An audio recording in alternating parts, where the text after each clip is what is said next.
Hi hello అందరూ ఎట్లున్నారు మంచిగా ఉన్నారా? మేమైతే చాలా బాగున్నాము. మళ్ళొక మినీ వ్లాగ్తో మేము ముందుకైతే వచ్చేసాను. ఈరోజు మినీ వ్లాగ్ వచ్చేసి డివోషనల్గా ఉంటుంది. కార్తీక సోమవారం చివరి సోమవారం అని చెప్పి మేమైతే టెంపుల్కి అయితే వెళ్ళాము. మేము వెళ్ళిన టెంపుల్ అర్ధనారీశ్వర టెంపుల్. ఇది మనకు కొండపూర్ దగ్గర లొకేట్ అయ్యి ఉందన్నమాట టెంపుల్. ఈ టెంపుల్ మనకి స్టార్ట్ అయ్యి 2-3 ఇయర్స్ అవుతుంది టెంపుల్ కట్టి. ఈ టెంపుల్కి అర్ధనారీశ్వర టెంపుల్ అని పేరు రానికి రీజన్ మెయిన్లీ ఏంటంటే, మనము ఎక్కడికి వెళ్ళినా కూడా శివుడి లింగానికి పూజలు ఉంటాయి. లైక్ వేములవాడ ఇంకా ఎక్కడికి శివుడికి సంబంధించిన టెంపుల్స్కి ఎక్కడికైనా అలా ఉంటుంది కదా.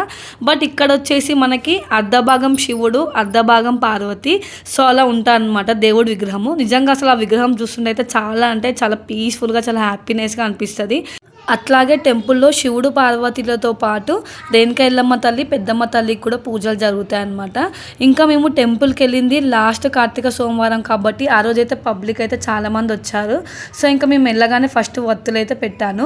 పెట్టిన తర్వాత ఇంకా లోపలికి దర్శనానికి వెళ్దామని చెప్పి అయితే వెళ్ళాను. అసలు చాలామంది ఉన్నారు, అసలు దేవుడు అయితే అసలు కనిపించట్లేదు కూడా. మేమైతే ఒక పక్కన నిల్చున్నాము.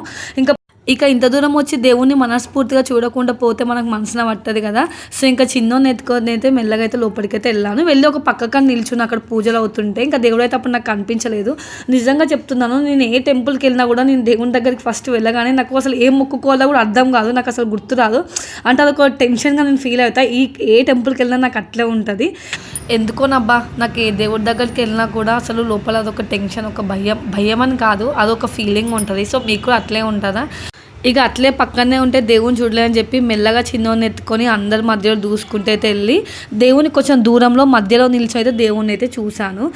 చూసినప్పుడైతే ఇంకా నా జన్మ ధన్యం అయిపోయింది. దేవుణ్ణి అయితే చూశాను, మరి దగ్గర నుంచి కాకుండా దూరం నుంచి అయినా చూశానని చెప్పి హ్యాపీగా అయితే ఫీల్ అయ్యాను. స్పెషల్లీ ఈ వీడియో క్లిప్ మీకోసమే. దేవుడి దగ్గరికి రాని వాళ్ళు చూసి మీరు కూడా దర్శనం చేసుకోండి. నేను రీసెంట్గా ఏ టెంపుల్స్కి వెళ్ళినా కూడా నేను దేవుని దగ్గరికి వెళ్ళినప్పుడు కళ్ళు మూసుకొని మాత్రం దేవుని అస్సలు మొక్కుకోవట్లేదు. ఎందుకంటే మనకి కొన్ని సెకండ్స్ ఉంటుంది దేవుని చూడనికి. ఆ సెకండ్స్లో మనం దేవుని దగ్గర కళ్ళు మూసుకొని మొక్కుకుంటే దేవుని చూడలేము. ఈ విషయం నాకు ఒక టెంపుల్కి వెళ్ళినప్పుడు ఒక పూజారి చెప్పిండు.